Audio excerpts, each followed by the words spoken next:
ఈ మీడియా సమావేశంలో నాతో పాటు పాల్గొంటున్న గౌరవనీయులు మాజీ ట్రైకార్ చైర్మన్ గారు గౌరవనీయులు రామచంద్ర నాయక్ గారు, మాజీ జీసీసీ చైర్మన్ గారు వాలియా నాయక్ గారు, గౌరవనీయులు రాష్ట్ర పార్టీ కార్యదర్శి రూప్ సింగ్ నాయక్ గారు, మాజీ SC ST commission member Rammal Nayak గారు, మరి అక్కడి నుంచి వచ్చిన మా సోదరుడు నరసింహ నాయక్ గారు, అలాగే మోహన్ నాయక్ గారు, అలాగే మీ అందరికీ మరొకసారి పేరు పేరున నమస్కారం. నిన్న మా గౌరవ వర్కింగ్ ప్రెసిడెంట్ కేటీఆర్ గారి మరి ప్రెస్ మీట్లో మీరు అందరు పాల్గొన్నారు. అందరూ మేము ఎందుకు వచ్చామో మీకు తెలుసు. 11వ తారీఖున లగచర్లలో ఒక దుర్ఘటన జరిగింది. ఆ దుర్ఘటన దేనికి తక్కువ కాదు. నిన్న కేటీఆర్ గారు చెప్పినట్టు వాళ్ళొక మణిపాల్ కావచ్చు, లేకపోతే ఇతర సంఘటనలో పోల్చి చూసినప్పుడు అది కూడా ఏం తక్కువ కాదు. కానీ దురదృష్టం ఏంటి అంటే అది ముఖ్యమంత్రి గారి సొంత నియోజకవర్గం. జరిగిన దాడి బాధపడుతున్న వాళ్ళంతా గిరిజనులు, మా ఆదివాసీ బిడ్డలు కాబట్టి, మారుమూల తండ కాబట్టి అది ప్రపంచానికి తెలియటానికి ఆ సంఘటన యొక్క మరి పూర్తి ఇది రావడానికి కొంచెం ఆలస్యమైంది. వచ్చిన రోజు నుంచి ఆ రోజు దుర్ఘటన జరగటానికి ముఖ్యమైన కారణం కొడంగల్ నియోజకవర్గంలోని లగచర్ల ప్రాంతంలో తెలంగాణ రాష్ట్ర ప్రభుత్వం ఒక ఫార్మా కంపెనీ తీసుకురావాలని చెప్పి ఫార్మా విలేజ్తోని అక్కడ 1300-1400 ఎకరాల భూమిని కొనుగోలు చేసే ప్రయత్నంలో భాగంగా ఎక్కువ మంది గిరిజనులు, దళితులకు సంబంధించిన భూములు, పట్టా భూములు మరి కోల్పోవాల్ వస్తుంది. వాళ్ళ తాతలు తండ్రులు వాళ్ళ తరతరాలుగా వాళ్లకు వస్తున్న భూములు, మేము భూములు ఇయ్యము, వాటిని వదులుకోము అని చెప్పి ఎప్పుడైతే తెలిసినప్పటి నుంచి ఏ అధికారి వచ్చినా ఎవరు వచ్చినా వాళ్ళ నిరసనను వివిధ రూపాల్లో వివిధ స్థాయిలో వాళ్ళు తెలియజెప్పడం జరిగింది. కానీ ముఖ్యమంత్రి గారు ఇది నా నియోజకవర్గం, సామాన్య గిరిజనులు, పేద గిరిజనులు ఏం చేసుకుంటారు, నాకు ఎదురు తిరుగుతారా అనే ఒక అహంకారంతో, ఒక దురహంకారంతో మరి అక్కడికి అధికారులను పంపించి ఆ సంఘటనకు బాధ్యులైనరు. ఆ సంఘటనకు కూడా ఎవరు ఉద్దేశపూర్వకంగా కలెక్టర్ మీదనో ఇంకెవరి మీద దాడి చేయాలనే ఆ గిరిజనుల ఉద్దేశం కాదు. కేవలం 9 నెలలుగా కలెక్టర్ కాళ్ళ మీద పడ్డ ఆర్డీఓలు, ఎంఆర్ఓలు ఎవరు వస్తే వాళ్ళ కాళ్ళు పట్టుకొని బతిలాడినా వదులుకోలేదు, మరి వదలట్లేరు, మళ్ళీ మా ఇళ్లకు వచ్చిరు అని చెప్పి ఒక ఆవేదనతోని మాత్రమే కొంతమంది యువకులు నెట్టేస్తే, మధ్యాహ్నం సంఘటన జరిగితే అర్ధరాత్రి ఆడవాళ్ళని చూడకుండా, వృద్ధులని చూడకుండా, పిల్లలని చూడకుండా నానా బీభత్సం, బందిపోటు దొంగల మీద ఏ విధంగా ప్రయోగం చేస్తారో, దేశద్రోహుల మీద ఏ విధంగా దాడి చేస్తారో, మరి ఆ విధంగా టెర్రరిస్టులను తలపించే విధంగా అమాయకమైన గిరిజనుల మీద వాళ్ళ ప్రతాపాన్ని మరి చూపించడం జరిగింది. దాంట్లో అనేక మంది గిరిజనులు మరి శారీరకంగా వాళ్ళు ఇబ్బంది పెట్టారు, కొట్టారు. అక్కడి నుంచి 21 మందిని అరెస్ట్ చేసి ఇప్పటికే జైల్లో ఉంచారు. ఆడవాళ్ళని కూడా చూడకుండా వాళ్ళని విపరీతంగా కొట్టడం జరిగింది. ఈ రోజు వరకు అక్కడ ఎవరు పోయినా పోనీయకుండా భయానకమైన వాతావరణంలో ఆ తండను ఉంచడం జరిగింది. స్వతహాగా అక్కడ పార్లమెంట్ సభ్యురాలైన అరుణ గారు, లేకపోతే ఈటల రాజేందర్ గారు లాంటి వాళ్ళు పోయినా రానియకుండా అడ్డుకుంటున్నారు. వాళ్ళను పరామర్శిద్దామంటే కూడా మరి వాళ్ళు పెట్టే ఇబ్బందులు, వాళ్ళ పెట్టే చిత్రహింసలు, అక్కడ పోలీసులు భయపెడుతున్న తీరు చూసి గ్రామస్తులందరూ కూడా పారిపోవడం జరిగింది. తండాలన్నీ కూడా శ్మశాన నిశ్శబ్దాన్ని మరి తలపిస్తూ ఉన్నాయి. అందుకనే మేము అక్కడున్న గిరిజనులందరూ వచ్చి మా నాయకుడు కేసీఆర్ గారిని మాకు న్యాయం చేయండి, మీరు ఉన్నప్పుడు మేము సంతోషంగా ఉన్నాం, కేసీఆర్ గారు ఉన్నప్పుడు పల్లెల జోలికి పోవద్దు, పల్లెలు పచ్చగా ఉండాలి అని చెప్పి హైదరాబాద్లోనే మెప్పించి ముచ్చెర్లలో ఒప్పించి దాదాపు 14,000 పైచిలుకు ఎకరాలను ఫార్మాసిటీ కోసం కొనుగోలు చేసి ఇస్తే కేసీఆర్ గారు ఏం చేస్తే దాన్ని వ్యతిరేకించాలి, ఆయన మరి మంచి చేస్తే దాన్ని చెడు చేయాలి.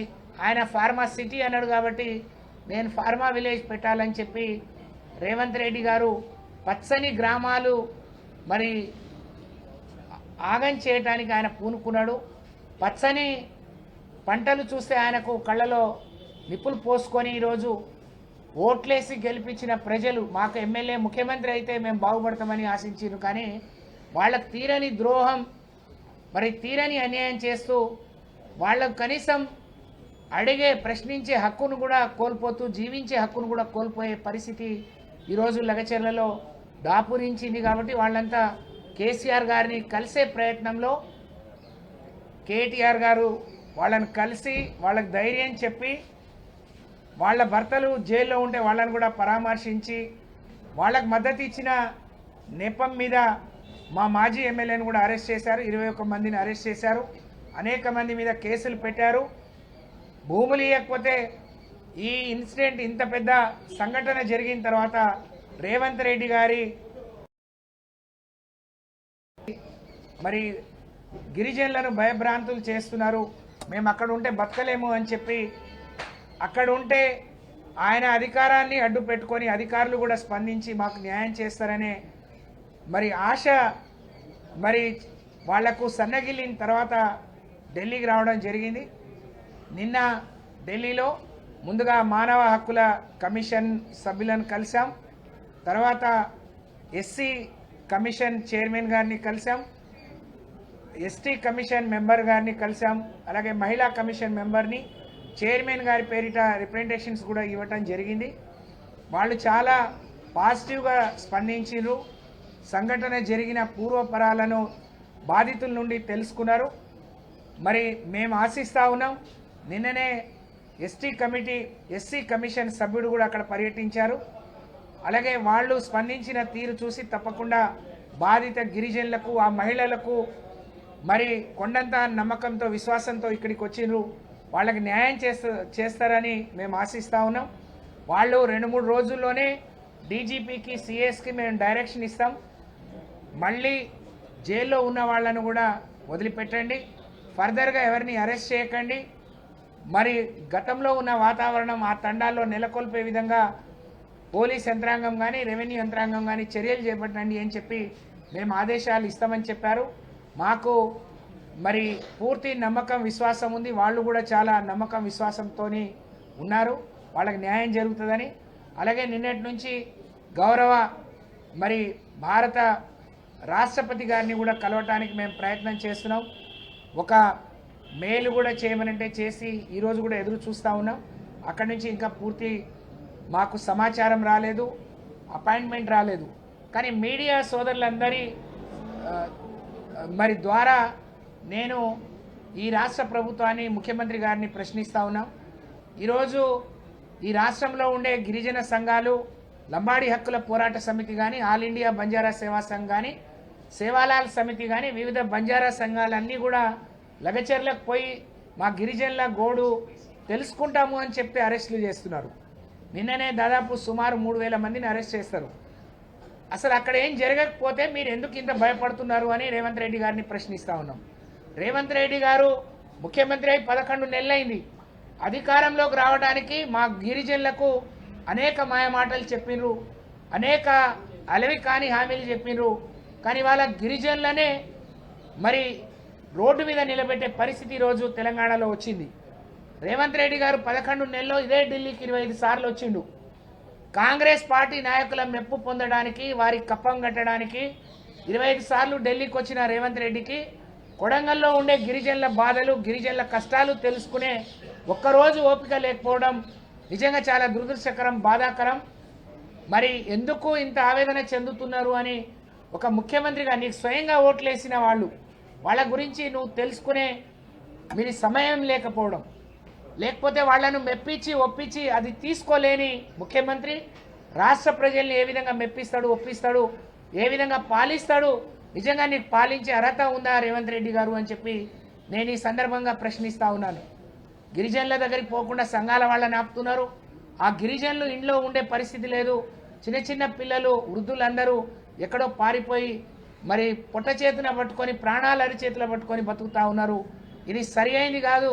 అందుకనే మీ ద్వారా ఈరోజు సభ్య సమాజం మరి మాకు రాజ్యాంగం కల్పించిన హక్కు, గిరిజనులకు జీవించే హక్కు ఉంది. మేము ఎవరి తెరువుకు పోవట్లేము, కానీ మా తెరువుకు వచ్చే వాళ్లను సక్రమంగా రమ్మని అడుగుతున్నాం.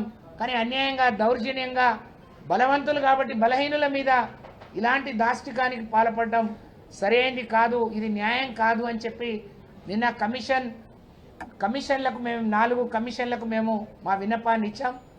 దానికి సానుకూలంగా స్పందించారు.